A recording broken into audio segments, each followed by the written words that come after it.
Hi guys! Welcome to Patricia YouTube channel. Panoorin nyo na lang ang aking vlog. Bye! Hey guys, ayun, update ko kayo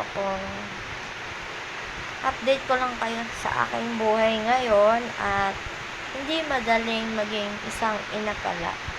Ayun, hirap, pagod, puyat, lahat madadama mo pag napapagod ka. Pero pag nakikita mo naman yung anak mo, kahit pagod ka na, hindi ka pwedeng sumuko kasi nandyan siya. Alagaan mo siya, papalitan mo siya, balitan mo siya ng diaper, papadidiin mo siya, kung kinakabagan siya, aanin mo siya para mawala yung kabag, i-burp mo siya. Ayun, lahat ng pagiging nanay ay sobrang hirap at nadanasan ko na at minsan umiyak na lang talaga ako na walang dahilan kasi 'di ba? Hindi naman talaga madali ang maging isang ina.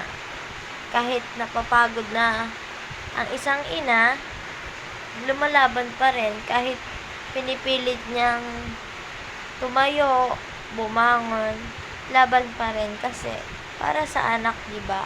Sino baga namang hindi mag-aalaga ng kanyang anak, 'di ba? Ayun, naisip ko lang, sabi ko, binigyan ako ng problema pero hindi ka dapat pwedeng sumuko, lumaban ka lang sa buhay. Kahit madaming nasasabi sa iyo yung tao na ganito ka, ganyan ka, pero wala, ganun talaga. Lahat ng tao nagkakamali. Lahat ng tao ay dumadaan sa mga ganyang pagsubok. Kaya wag nyo akong husgahan o wag nyo husgahan yung ibang single mom na nangyari sa kanila na iniwan sila ng partner nila, ganyan. Maging proud tayo kasi tinataguyod nila yung anak nila kahit sila lang mag-isa. Ayun, wag natin silang husgahan sa mga maling desisyon nila kasi hindi naman nila ginusto yun, diba? At gano'n naman talaga, pag nagkamali tayo, husgahan tayo ng mga tao. Pero once na nakagawa tayo ng mali, ay pwede naman tayong magbago, diba? Hindi naman porket nagkamali tayo, ay hindi na tayo magbabago. Kasi nasa sa atin pa rin ang takbo ng buhay natin at mga desisyon natin. Kung ano mang sabihin ng ibang tao, masasaktan man ako or yung iba na sabihan ng ganon, nasa puso't isip ko pa rin yun na nagsalita sila sa akin ng ganon. Diba? Bakit yung mga anak ba nila? Ganon din naman, diba? Kaya, hindi nila inisip na bago magsalita sila ay isipin muna nila na ay, ganito rin pala yung pamilya ko, yung mga anak ko ganito. At sana, magsasalita kayo sa akin or sa iba, yung mga sasabihin nyo, pag-isipan nyo muna kasi nakakasakit kayo ng damdamin. Magsasalita kayo, hindi naman kayo perfecto. Lahat naman ng tao ay hindi perfecto. Lahat tayo ay nagkakamali. Walang taong hindi perfecto. Tandaan nyo yan, guys. Nagkamali man tayo pero hindi tayo masamang tao. Tandaan nyo yan, guys, ha. Yung mga sinabi ko. Kasi nararanasan ko yun na mga masasakit na salita. Sinabi nga sa akin na magsalita man sila sa'yo, wag ka na lang magsalita kasi ang Diyos na ang nakakaalam sa kanila kung anong gagawin sa kanila, diba? Babalik at babalik yung mga sinasabi nila, ganyan.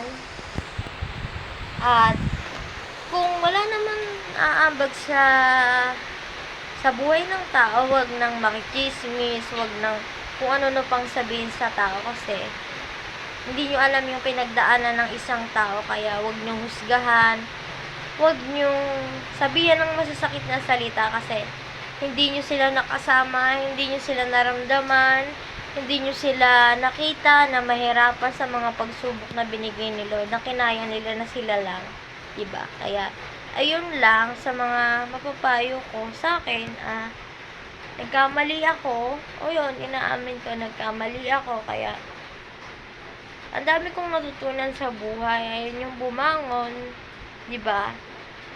isang pagkakamali lang na pwedeng mabago, pwede magbago, 'di ba? Hindi naman isang pagkakamali, hindi ka na pwedeng magbago, 'di ba? Tandaan natin, lahat tayo nagbabago. Lahat tayo may pagbabago na magaganap sa ating buhay. 'Di ba? Hintayin na lang natin yung para sa atin kasi lahat naman tayo ay bibigyan ni Lord na para sa atin. Nasaktan man tayo, nagkamali man tayo, nadapa man tayo sa mga bagay na hindi natin alam at akala natin yun na talaga yung future natin or yun na talaga na hanggang doon na talaga tayo. Ayun, hindi ako nawawalan ng pag-asa kasi alam ko yung mga pagkakamali ko. Natuto ako sa mga bagay na dapat ganito pala. Maging matatag, sumuko, iiyak lang tayo, mapapagod tayo, susuko tayo, pero hindi tayo magpapatalo sa mga problema. Lahat na ng problema pinagdaanan natin. Kaya, laban lang palagi tayo. Yun lang. At, bye! Guys, nakwento ko na yung update ko at ang pagiging ina. Nakwento ko na kaya panoodin nyo na lang guys. Huwag kayong magsasawang manood sa aking mga vlog. Ayun. Bye!